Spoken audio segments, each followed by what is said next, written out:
Hey guys, welcome back to the channel. My name is Brian and I am the horror show host.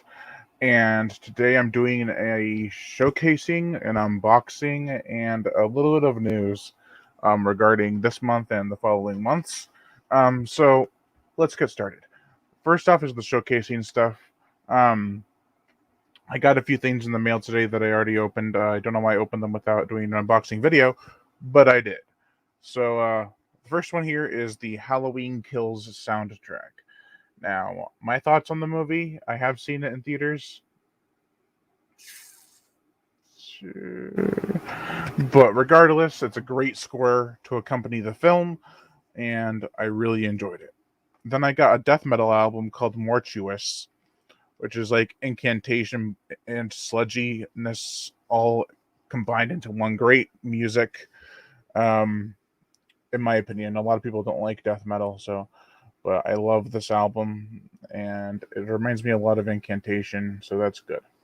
Good stuff. Junebugs Films is here. He says hello. Hello. How's it going? Then I have a uh, a death metal album here as well that is from a band called the Neo Caesar.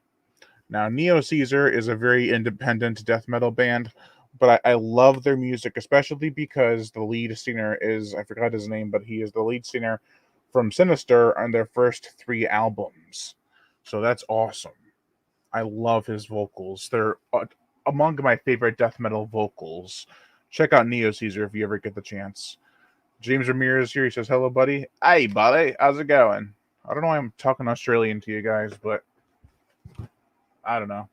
Must be that time of the month. It's Australian month. That's a new theme. Come on out. No, I'm just kidding. Then I have two packages here. Um, we have Maurice Barnett here. How's it going? What's up, Brian? What's up, Maurice? Haven't done one of these live streams in a while. Thought I'd do one. Now I have two packages here. Which would you say I opened first? The Ronin Flicks package or the one from Amazon featuring two books from friends of mine? I'll let you guys decide. John Carpenter in the past 10 years has put out some of his best music. Harry, when Part 13 comes out, must really step up his game. Harry, when Part 13 comes out, must really step up. Who's Harry? I'm missing something here. Did you listen to Welcome to Horrorwood yet? It's a blast. I haven't. I've heard of something about that. Amazon. So you want me to open up the Amazon package first? The Fountains have Spoken. So I have this. It's from two of my friends, two separate books. Really excited. I've had this on the side for a while now, and I never got around to opening it. And I was like, I'll do an unboxing video for it. And yeah. Harry Manfredini. Ah, yes. When Part 13 comes out on Friday the 13th. Hopefully it comes out sooner rather than later. I know they finished up that lawsuit, which is really helpful to that. Really happy they finished that and just got over it. But now you have the licensing issues with the name and the character. So there's that. But these are two Megalodon books that I have here. The first one is from a good friend of mine. He's also a patron member, and he wrote this one because he wanted to do something traditional in his line of work, and he wanted to make it like I wanted to write it because I wanted to write it sort of thing. It's a long book compared to what I could usually write. It's about 220 pages, but he wrote it on a whim pretty much. He's a very good writer. He writes a lot of books. I think this is his 23rd or 24th. This is Megalodon Bloodbath. I love that name. That is an amazing name. Megalodon Bloodbath. And as for news, I plan to have a Michael Cole Files. Michael Cole is the author and a good friend of mine. I have the Guy and Smith Files, which I have the next book in the series coming out as a video review this month or next month. And I wanted to do Michael Cole Files too because he has a lot of books. A lot of books. I got some comments here. Well, it comes down to Victor Miller and Sean Cunningham coming up with a deal. If they don't want, then we could have two rival Friday 13th movies going, which is not what I want. I want them to be like Paramount and New Line when it came to the remake. I want them to collaborate. Maurice Barnett says, sweet bloodbath for the Megalodon bloodbath. That is an awesome title. It really is, and he has a lot of great books. One of my personal favorite titles of his is Megalodon versus Colossal Snake, and I've read that one. That's a lot of fun.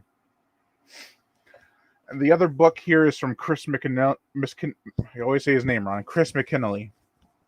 He wrote Apex, and I plan to have a theme week, an author appreciation theme week, for him starting November 1st. So look out for that. It's going to be really soon, in about 12 days. This one is his newest book, Relict, which is also about a megalodon.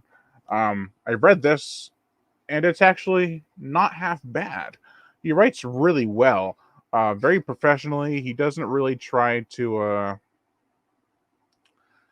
come off as pompous. He really writes well in a way that people can understand and still have fun with. But it's very,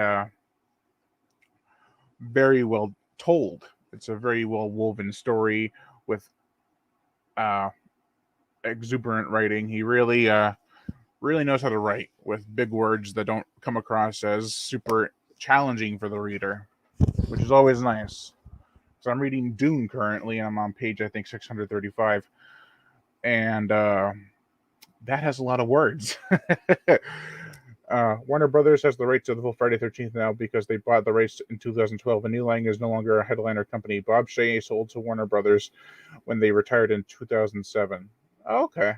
I actually didn't know that. I just want to click on this. Hold on. I really enjoyed Shark Week, says Maurice Barnett. Shark Week 3 will be next year, I hope. I have a lot planned for next year. And there's a lot of stuff coming. A lot of stuff. More so than this year.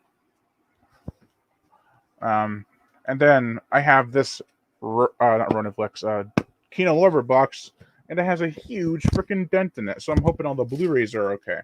I got this a few days ago. It was part of their sale.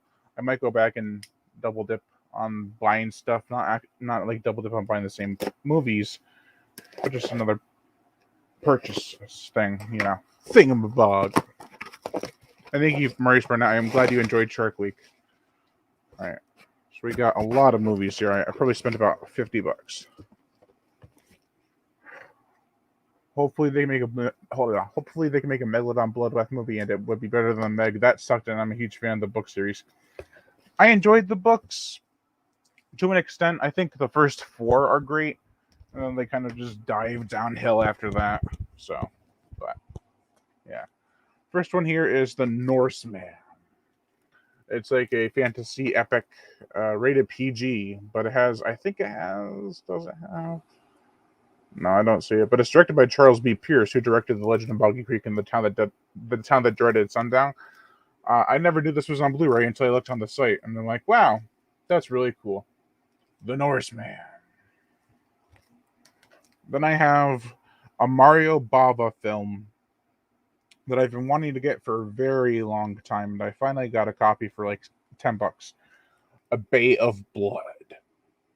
This is a proto slasher. It's a very early slasher, so that's really cool.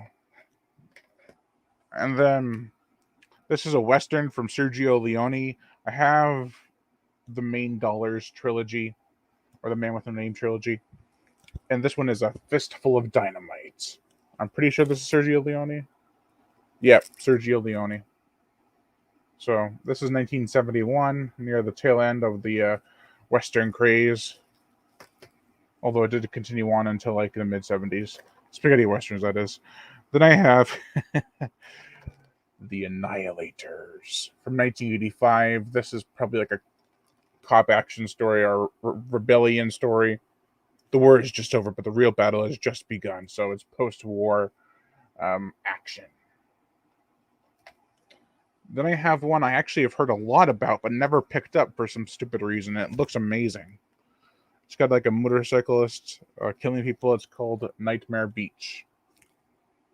A lot of people have heard of this one. Haven't seen it yet. I haven't seen any of these yet, I don't think. The last one I have here is in black and white. The Phantom from 10,000 Leagues. I've heard nothing but terrible things from this movie, but I am very intrigued. It came out in 1955. It's black and white, 80 minutes. It's got a Trailers from Hell episode which featured Joe Dante. That's a cool channel to check out too, is Trailers from Hell. They do a lot of trailer reactions or trailer voiceovers with actual famous directors.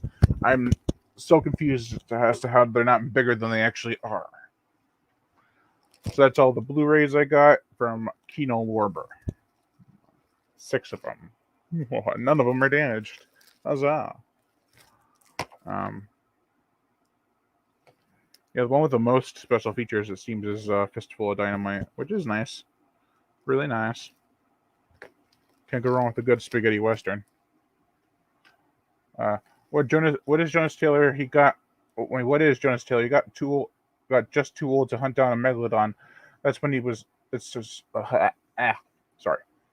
What is Jonas Taylor? He got just too old to hunt down a megalodon. That's when it started to suck because the fifth book he's like in his 70s.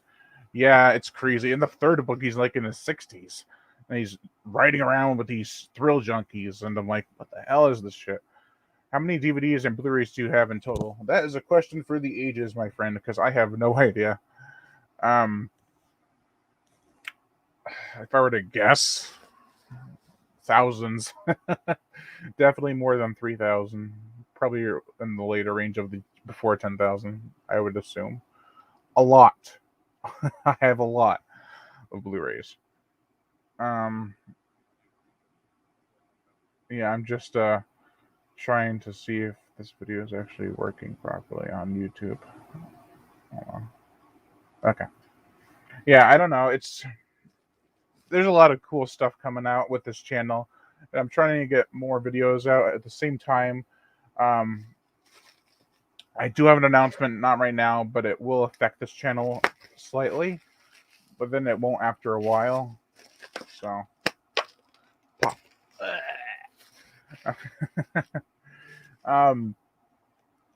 But when the big things happen with this channel, it's going to be like crazy. There's going to be book reviews, movie reviews, up your butts. I don't know. It's going to be like crazy. If they make a new book, I haven't read past, I think it was Night Stalker. They should just continue with his daughter. They are making a new book. It's called Meg Purgatory. And I think it's coming out next year or the year after that. They had a cover reveal, then they took it off of Amazon and all the pre-orders, and I was like, that's really weird.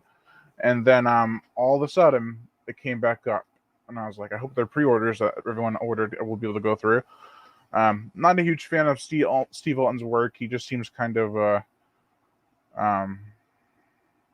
like he doesn't know how to write. Have you ever seen Rabid Grannies? I haven't. I've heard of it though. Wait, so the Meg goes to purgatory? I don't know. I mean, he writes. I haven't read his books in a while, but what I remember was that they were fun at first, and then it became like nails on a chalkboard whenever I read one of his books because they would just be so padded out and boring that I wouldn't be able to get invested in the story or the characters. The first 3, especially, are really well written to me. The fourth one, it's kind of a pacing problem until the last act, and then that shock scene at the end. I won't spoil it, but it's like, oh my god, I can't believe he just did that. But then after that, I just couldn't get into it. Part 5 was basically part 4 again. And I feel like he was just trying to undo what he had done in the fourth book. So that was weak. And then I read up to, I think it's, what is it, Generations? Yeah, I read Meg Generations. I don't remember much about it at all. So it'll be book 7. No. Yeah, it'll be book 7 when Purgatory comes out. I think Steve Alton kind of lost his touch when he developed Parkinson's. I think that kind of is the sad truth of the matter because I would think after the 4th book, he is when he was diagnosed. Yeah, it could be. He definitely lost a lot of the fluidity and entertainment value that were in his books after that. Favorite horror score? Oh, that's tough. That's extremely tough. I might have to go with Jaws just because I feel it's the perfect score for that movie's setting. That is a very common favorite score. So if I was to go underground even slightly, I'd have to say maybe I have all my scores right here, a whole bunch of them. I don't know. Um, I don't know at all actually. It's uh it's a tough one. It might be Evil Dead 2013, which is a very good score. Well, Parkinson's affects your brain, so it makes sense to me. Yeah, I mean, it is what it is. I don't want to say too much on the matter because um, I don't. I don't feel like I know enough about him to actually talk crap or positive about him. So it could go either way. I'm kind of in the middle right now with Steve and leaning more towards the negative, but I know it's not really his fault, if that makes sense. But for my favorite author in terms of sea creature horror is Max Hawthorne. He's just a great author.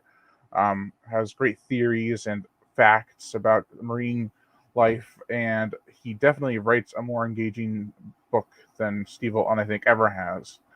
The first Kronos Rising is a testament to that. It's like the Bible of creature horror. And I'm gonna say this in my review for Kronos Rising that every 100 years there is for the past 200 or 300 or 250 or so, there has been a creature story that has changed the way we look at the sea and changed how we approach cinema or even entertainment. The first one was I was just reading your comment. Sorry, one sec. Was Moby Dick and the 1800s, which I have and I really want to read, but I've heard that you should read that a chapter at a time, then come back to it because it's a very, very old English kind of reading book. Then the next one was Jaws. So I think the next one should be a Kronos Rising movie, and if it's done right, it can revolutionize the sea because it's not we don't need another shark movie to be like Jaws. We need another sea creature movie to make another huge statement or blockbuster in the movie or book world.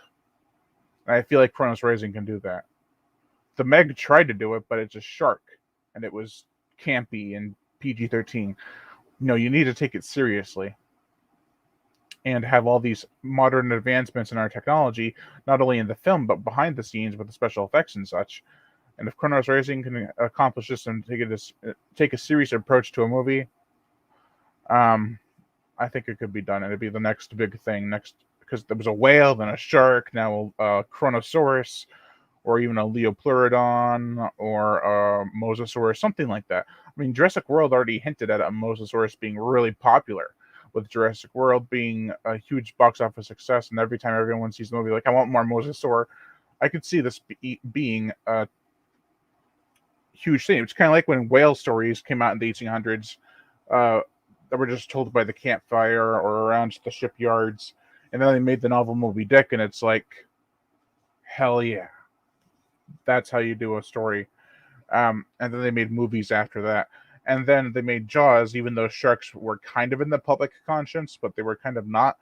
Um, and then they made them scary. And then now there's kind of like the whale stories, except for that, you see them in the Mosasaurus in movies. It's happened. And I think if Kronos Rising doesn't do it first, it'd be a huge, huge failure in that approach because Kronos Rising, man. It was one of the first ones to ever write about a Chronosaurus attacking a beachside, and a whole bunch of other books came out after that. A whole bunch of them were like, let's just take that idea or a similar creature and rip it off or cash in on it. Kronos Rising's overwhelming popularity. So yeah, it's definitely a story you should keep an eye out for and read because it is a long book and the series is continuing, but yeah, I think it's worth it. Does anybody think a horror movie could work about tornadoes? I think it would have to be more Hitchcockian. Um, movie with tornadoes that's a horror movie. Well, there already kind of is one. It's called Clownado, but it's not serious. It tries to be a little serious, but it knows that it's just a serious. That it's a campy, fun horror movie. So But other than that, clown horror, tornado horror. Only other one I can think of that's just straight up Twister movie is Twister. That's kind of got some spooky elements. If you could hang out with any horror director, alive or dead, who would it be? Roger Corman. I feel like he'd have a lot of stories to tell. I will direct Kronos Rising. Hopefully, someone who knows the source material, knows what the public wants, can direct that movie. It'd be great. And fingers crossed that someday you get the job. Have you ever been fossil hunting? I have not, unless you count me going in the backyard and looking at stones when I was a kid. Like, I found a fossil! It's a rock. Oh, man.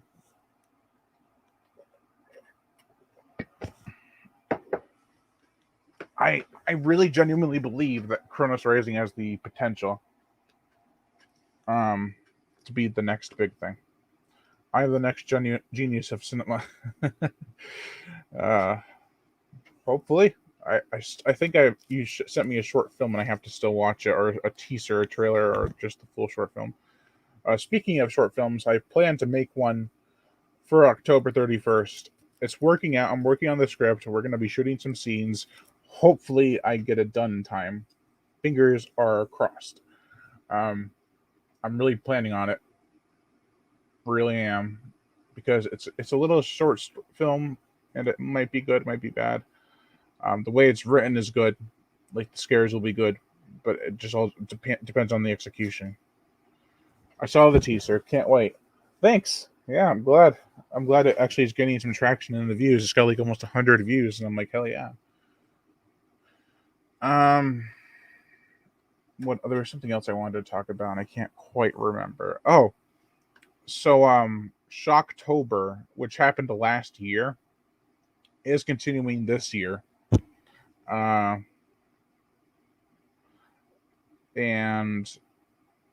it's going to have there's going to be about 4 of 5 reviews for Shocktober to be concluded, because I never got to finish it last year. Practical effects, though, are the way to go. You can CGI. You CGI only what is necessary. Yeah, like they did that in the Meg too, though. They had that huge practical shark, and they had really advanced CGI. Maybe a bit too much CGI, but at the same time, I could really see Kronos Rising having advanced CGI and some practical corpses of animals, like the Meg did. But I don't think it could only rely on practical effects, because it's got a lot of stuff going on. A lot of things that would require a lot of money and time and effort put into it to make state-of-the-art special effects.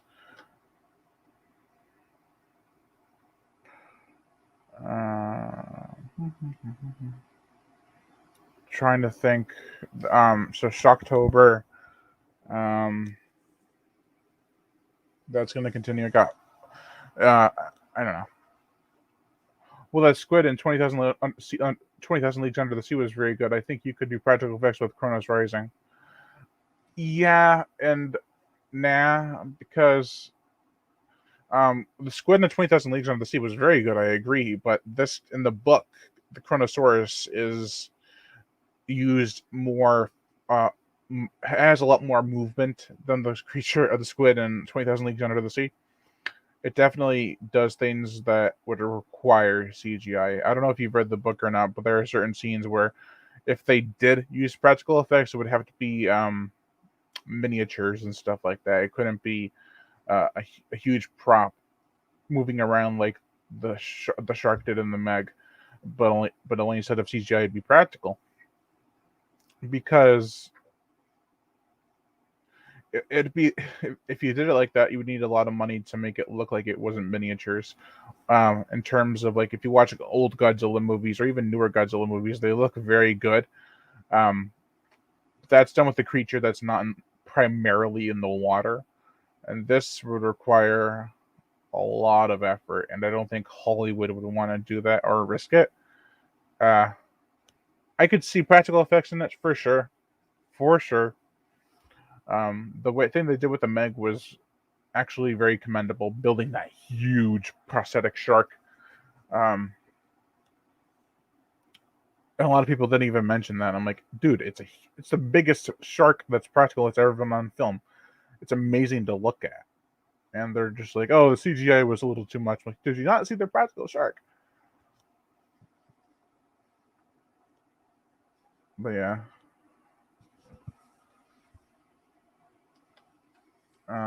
What did I just do? There we go. Get out of my way. I got this thing blocking me. Get out. There we go.